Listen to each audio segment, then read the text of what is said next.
Hello friends, आज हम आपके लिए लेकर आए हैं विज्ञान कक्षा 8 इस पुस्तक का पाठ 14।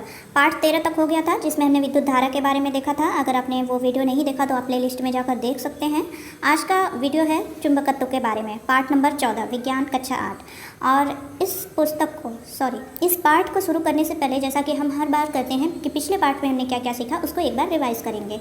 तो पिछले पाठ में हमने विद्युत धारा के बारे में देखा था कि विद्युत धारा क्या होती है और आवेश प्रवाह की दर को विद्युत धारा कहते हैं, ये हमने देखा। उसका मात्रक एम्पीयर होता है। इसके अतिरिक्त हमने देखा कि अब विद्युत धारा दो प्रकार की होती है, दिष्ट धारा एवं प्रत्यावर्ती धारा। सेल और जनित्र विद्युत धारा के स्रोत हैं, ये भी हमने देखा। और विद्युत वाहक बल के बारे में हमने जाना था कि संपूर्ण परिपथ में एकांक आवेश को प्रवाहित करने के लिए सेल से जो ऊर्जा प्राप्त होती है उसे सेल का विद्युत वाहक बल कहते हैं, ये हमने देखा। विद्युत वाहक बल का मात्रक वोल्ट होता है, ये भी हमने देखा। विद्युत विभवांतर का मात्रक वोल्ट या जूल पर कूलाम होता है, ये भी हमने देखा। और प्रतिरोध का मात्रक ओम है। और इसके अतिरिक्त भी बहुत कुछ हमने देखा, जैसे विद्युत धारा, किसी चालक में धारा प्रवाहित होने पर उसके ताप का बढ़ना धारा का उसमें प्रभाव है। चुंबकीय प्रभाव भी हमने देखा विद्युत धारा का। और उसके अतिरिक्त विद्युत धारा का रासायनिक प्रभाव भी हमने देखा और उसके फायदे, उसका उपयोग हमने देखे थे। अगर आपने पिछला वीडियो नहीं देखा तो आप प्ले लिस्ट में जाकर देख सकते हैं। आज का वीडियो स्टार्ट करते हैं, जो कि है चुंबकत्व के बारे में।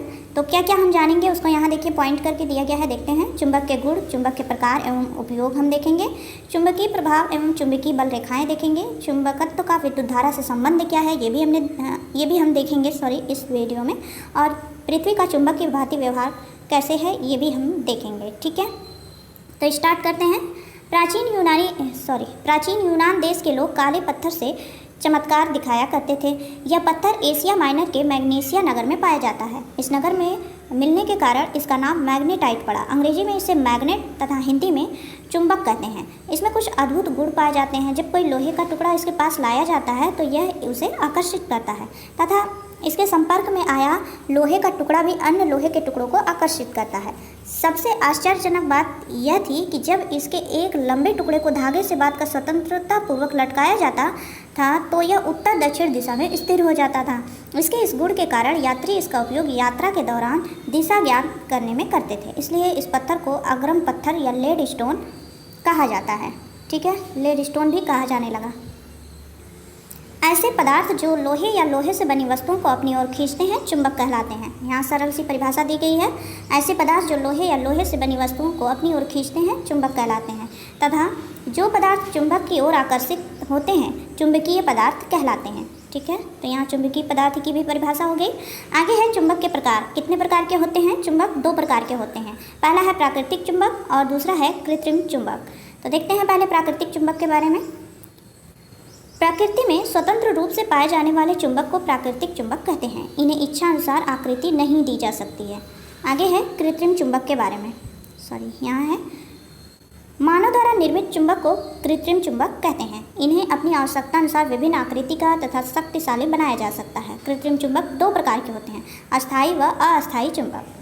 तो देखते हैं अस्थायी चुंबक के बारे में। जिस चुंबक में चुंबकत्व का गुण अस्थायी होता है उसे अस्थायी चुंबक कहते हैं। ये चुंबक लोहा, निकिल, कोबाल्ट आदि के बनाए जाते हैं। इनका चुंबकत्व शीघ्र नष्ट नहीं होता है, अतः ये लंबे समय तक उपयोग में लाए जा सकते हैं।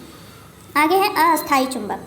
जिस चुंबक में चुंबकत्व का गुण अस्थायी नहीं रहता है उस चुंबक को अस्थायी चुंबक कहते हैं। अस्थायी चुंबक को नर्म यानी मुलायम लोहे का बनाया जाता है। अधिकांश अस्थायी चुंबकों को नर्म लोहे के चारों ओर लपेटे गए चालक तार की कुंडली में विद्युत धारा प्रवाहित कर बनाया जाता है। कुंडली में जब तक विद्युत धारा प्रवाहित होती रहती है नर्म लोहे में चुंबकत्व रहता है तथा धारा प्रवाह बंद होते ही इसका चुंबकत्व समाप्त हो जाता है। इन्हें विद्युत चुंबक कहते हैं। विद्युत चुंबक का जो अस्थायी चुंबक है इसको जो है यहाँ दर्शाया गया है विद्युत चुंबक को। कृत्रिम चुंबकों के नाम इनके आकृति के आधार पर रखे गए हैं। देखिए यहाँ पर आगे है, पहला है नाल चुंबक। यह अंग्रेजी के अक्षर यू के आकार का होता है। अभी हमने पीछे देखा, यहाँ पर देखिए ये नाल चुंबक इसको बोलते हैं, ठीक है। फिर दूसरा है दंड चुंबक। तो ये कैसा होता है? यह आयताकार और बेलनाकार होता है। और तीसरा है चुंबकीय सुई। तो यहाँ देखिए ये है चुंबकीय सुई। सुई के आकार का होने के कारण इसे चुंबकीय सुई कहते हैं। यह अपने मध्य बिंदु यानी गुरुत्व केंद्र पर एक नुकीली कील पर टिकी रहती है। यह क्षैतिज तल में स्वतंत्रतापूर्वक घूम सकती है। इसका उत्तर की ओर का सिरा उत्तरी ध्रुव तथा दक्षिण की ओर का सिरा दक्षिणी ध्रुव कहलाता है। यहाँ देखिए ये जो है चित्र, ये चुंबकीय सुई दिया गया है यहाँ पर देखिए दर्शाया गया है इसको। ये सुई बीच से जो है उत्तर और दक्षिण दिशा जो है बताती है। और चुंबकीय कंपास के बारे में दिया गया है आगे। द वाला है चौथा प्रकार चुंबक का। ये छोटी चुंबकीय सुई है जो एक डिबिया में बंद रहती है। डिबिया के ऊपर कांच की प्लेट लगी होती है। इसमें भी उत्तर की ओर का सिरा उत्तरी ध्रुव और दक्षिण का सिरा दक्षिणी ध्रुव होता है। यहाँ देखिए इस पिक्चर में दिया गया है यह वाला चुंबकीय कंपास, ठीक है। आगे है तो यहाँ पर सभी प्रकार के कृत्रिम चुंबक को दर्शाया गया है। आगे है इधर। क्या आप जानते हैं लगभग 1800 वर्ष पूर्व सर्वप्रथम चीन देश ने चुंबक के दिशा बनाने के गुण का उपयोग करके चुंबकीय कंपास यानी समुद्री कंपास का आविष्कार किया। इसकी खोज से समुद्री यात्रा एवं व्यापार के क्षेत्र में नई क्रांति आई। इसके अतिरिक्त विश्व के बहुत से नए स्थानों की खोज की गई, ठीक है। तो चीन ने इसका आविष्कार किया था चुंबकीय कंपास का। आगे है चुंबक के गुण। तो क्रियाकलाप के माध्यम से इसमें दर्शाया गया है कि कौन कौन से चुंबक में गुण होते हैं। तो देखते हैं पहला क्रियाकलाप, एक चुंबक लेकर बीच में धागे से बांधकर स्वतंत्रता पूर्वक लटका दीजिए। आप देखेंगे कि चुंबक इस प्रकार ठहरता है कि उसका एक सिरा उत्तर की ओर तथा दूसरा सिरा दक्षिण की ओर स्थिर होता है। अब आप चुंबक को हाथ से पकड़कर घुमाकर छोड़ दीजिए, क्या होता है आप देखेंगे कि चुंबक, देखिए यहाँ पर दर्शाया गया है चित्र के माध्यम से। ये जो दर्शाया गया है चुंबक को बीच में बांधकर इसको जो है कह रहा है घुमा के फिर से छोड़ना है। अब क्या देखेंगे आप कि चुंबक दोलन करते हुए पुनः उसी पूर्व स्थिति में जाकर स्थिर हो जाता है। चुंबक का वह सिरा जो उत्तर की ओर ठहरता है चुंबक का उत्तरी ध्रुव तथा जो सिरा दक्षिण की ओर ठहरता है वह दक्षिणी ध्रुव कहलाता है। इन ध्रुवों को क्रमशः N तथा S से दर्शाया जाता है। उपरोक्त क्रियाकलाप से निष्कर्ष निकलता है कि मध्य बिंदु यानी गुरुत्व केंद्र से स्वतंत्रता पूर्वक लटकाए गए चुंबक के सिरे सदैव उत्तर दक्षिण दिशा में स्थिर हो जाते हैं। यह चुंबक का दैशिक यानी दिशा बताने वाला गुण है, ठीक है। तो चुंबक का ये जो है गुण है कि वो दिशा भी बताता है। तो यहाँ पर पहला गुण ये हो गया। अगला देखेंगे अगले क्रियाकलाप के माध्यम से। तो दूसरा क्रियाकलाप है विभिन्न प्रकार की वस्तुएं जैसे पेंसिल, रबर, तांबा, पीतल के टुकड़े, पिन, सुई, बोर्ड पिन, लोहे की छीलन लें। एक चुंबक को लेकर बारी बारी से प्रत्येक वस्तु के पास ले जाइए, क्या होता है आप देखेंगे कि पिन, सुई, बोर्ड पिन तथा लोहे के छोटे टुकड़े चुंबक की ओर आकर्षित हो जाते हैं, जबकि पेंसिल, रबर, तांबा एवं पीतल के टुकड़े आकर्षित नहीं होते हैं। चुंबक जिन पदार्थों को अपनी ओर आकर्षित करते हैं उन्हें चुंबकीय पदार्थ कहते हैं। जो पदार्थ चुंबक की ओर आकर्षित नहीं होते उन्हें अचुंबकीय पदार्थ कहते हैं। चुंबक चुंबकीय पदार्थों को अपनी ओर आकर्षित करता है जबकि अचुंबकीय पदार्थों को आकर्षित नहीं करता, ठीक है। तो ये एक उपयोग हो गया। इस प्रकार से हम जो है चुंबकीय पदार्थों को अलग कर सकते हैं। और तीसरा जो है गुण जो है बताया गया है तीसरे क्रियाकलाप के माध्यम से देखते हैं। एक कागज़ पर लोहे का बुरादा लेकर फैला दीजिए।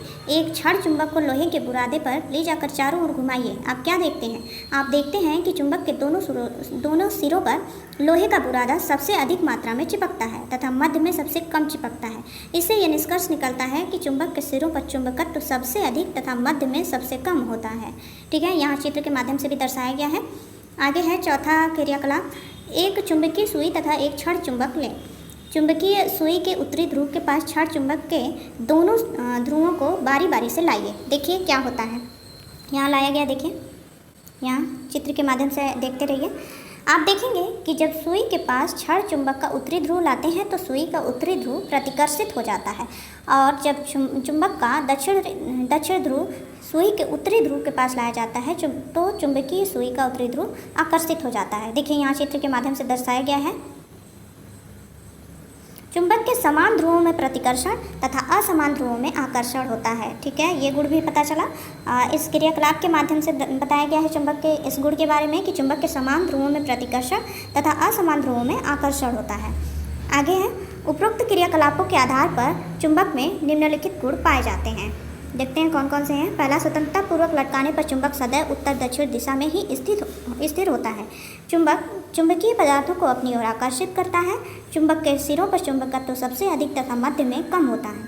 चुंबक के असमान ध्रुवों में आकर्षण तथा समान ध्रुवों में प्रतिकर्षण होता है, ठीक है। तो ये गुण पाए जाते हैं जो कि सभी गुणों को चित्र के माध्यम से तथा क्रियाकलाप के माध्यम से बता दिया गया है। आगे बढ़ते हैं। क्या चुंबक के ध्रुवों को एक दूसरे से अलग करके स्वतंत्र ध्रुव प्राप्त किया जा सकता है? आइए देखते हैं। एक क्षण चुंबक तथा चुंबकीय कंपास लें। चुंबकीय कंपास अभी पीछे हमने जो है चित्र में देखा। चुंबक को स्वतंत्रतापूर्वक लटकाकर उत्तरी एवं दक्षिणी ध्रुव ज्ञात कर लें। चुंबक को बीच से तोड़ें। यहाँ देखिए दर्शाया गया है, बीच से तोड़ें। इन टुकड़ों का कंपास सुई से परीक्षण करें। क्या होता है? टूटे हुए टुकड़े चुंबक की भांति व्यवहार करते हैं। इनमें एक सिरा उत्तरी तथा दूसरा सिरा दक्षिणी ध्रुव है। इससे छोटे छोटे टुकड़े करने पर भी प्रत्येक टुकड़े में उत्तरी और दक्षिणी ध्रुव पाए जाते हैं। अतः यह निष्कर्ष निकलता है कि चुंबक के सदैव दो ध्रुव उत्तरी एवं दक्षिणी पाए जाते हैं। इन ध्रुवों को एक दूसरे से अलग नहीं किया जा सकता है। ठीक है, तो यहाँ इस सवाल का जवाब मिल गया कि दोनों ध्रुवों को, चुंबक के जो दोनों ध्रुव हैं उन्हें एक दूसरे से अलग नहीं किया जा सकता है। जितने भागों में हम तोड़ते जाएंगे वो उतने ही बनते जाएंगे। यहाँ चित्र के माध्यम से दर्शाया गया है, देख सकते हैं आप। आगे है चुंबक का रखरखाव कैसे करना चाहिए, इसके बारे में दिया गया है। तो रखरखाव जानने से पहले एक बार हम देखते हैं कि अब तक हमने क्या क्या सीखा। हमने देखा चुंबक के बारे में, जाना कि चुंबक होता क्या है, और ऐसा पदार्थ जो लोहे से बनी वस्तुओं को अपनी ओर खींचते हैं चुंबक कहलाते हैं, और जो पदार्थ चुंबक की ओर आकर्षित होते हैं वो चुंबकीय पदार्थ कहलाते हैं, ये हमने देखा। और चुंबक के प्रकार के बारे में हमने देखा, दो प्रकार के होते हैं, प्राकृतिक चुंबक और कृत्रिम चुंबक। ठीक है, और कृत्रिम चुंबक के बारे में हमने देखा, ये भी दो प्रकार के होते हैं, अस्थायी चुंबक और अस्थायी चुंबक। फिर जो है हमने जो है कृत्रिम चुंबक के बारे में जो है जाना कि इसमें जो है आकृति के आधार पर भी इनके नाम रखे गए हैं। तो जैसे नाल चुंबक, दंड चुंबक, चुंबकीय सुई, चुंबकीय कंपास, इन सब के बारे में हमने देखा। और फिर हमने देखा कि चीन ने जो है चुंबक के दिशा बताने के गुण का आविष्कार किया था, और चुंबकीय कंपास का आविष्कार भी चीन ने ही किया था। और चुंबक के गुण के बारे में हमने अभी देखा। अब आगे बढ़ते हैं और देखते हैं कि चुंबक का रखरखाव कैसे किया जा सकता है।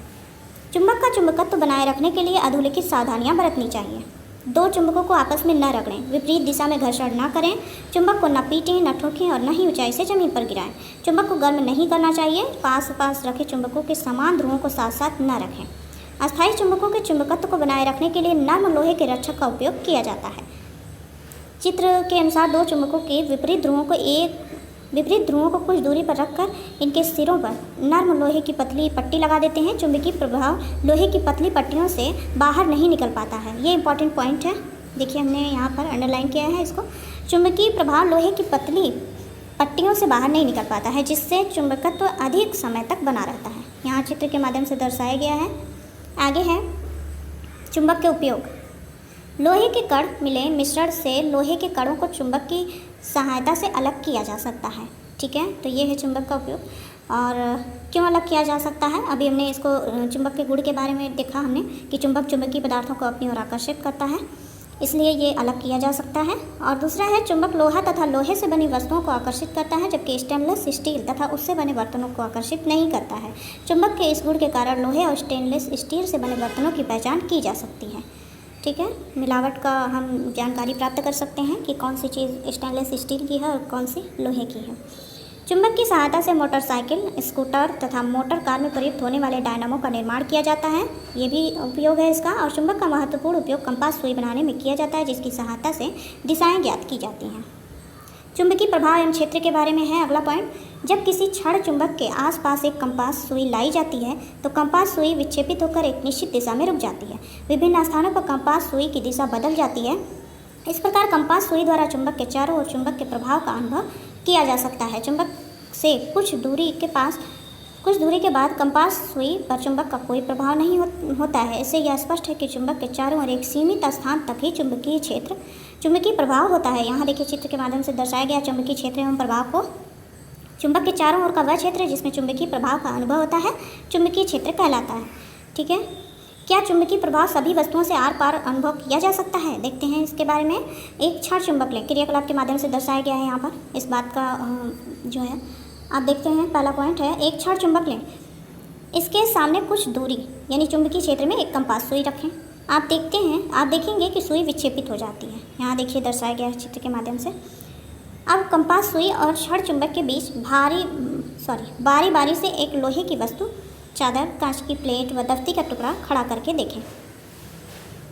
कंपास सुई पर क्या प्रभाव पड़ता है, यहाँ देखिए दर्शाया गया बीच बीच में। यहाँ लोहे की चादर रखा है, यहीं पे कह रहा है कि बीच में आप दफ्ती का टुकड़ा लें और कांच की प्लेट रखें। ये सब रख के आप देखेंगे कि कितना जो है किससे आर पार निकल जाता है चुंबकीय प्रभाव। और कौन सी वस्तु के आर पार नहीं जा सकता।